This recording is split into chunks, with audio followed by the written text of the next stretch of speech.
లో ఆదివారం అంటే చాలా మందికి జాలీ డే. హాలిడేనే అందరికి. జాలీ డే.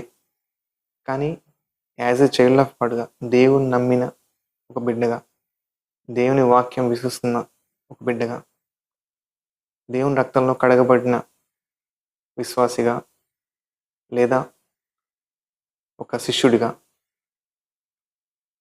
మీకు ఏం గుర్తొస్తుంది ఈరోజు? నీ ఉద్యోగమా? నీ పనులా? లేకపోతే ఎంజాయ్‌మెంటా? ఈరోజు వర్షిప్ చేసే రోజు. దేవుని ఆరాధించే రోజని మనం గుర్తుపెట్టుకొని, మనం ఆయన మందిరానికి ఆశతో, ఆత్మతో, సత్యంతో ఆరాధించడానికి వస్తున్నామా? లేదంటే మన ఉద్యోగం పరుగులు పెట్టి, ఇంకా సంపాదిద్దామని బిజినెస్ చేస్తా, ఇంకా ఈరోజు ఇంకొంచెం కష్టపడితే ఇంకొంచెం 500 వస్తాయి, ఇంకొంచెం 1000 వస్తాయి. లేదా ఇంకా ఎక్స్‌ట్రా చేద్దాం, ఎక్స్‌ట్రా బిజినెస్ ఓటీ చేద్దాం, ఎక్స్‌ట్రా చేద్దాం, డబ్బులు సంపాదించుకుందాం అనుకుంటున్నావా?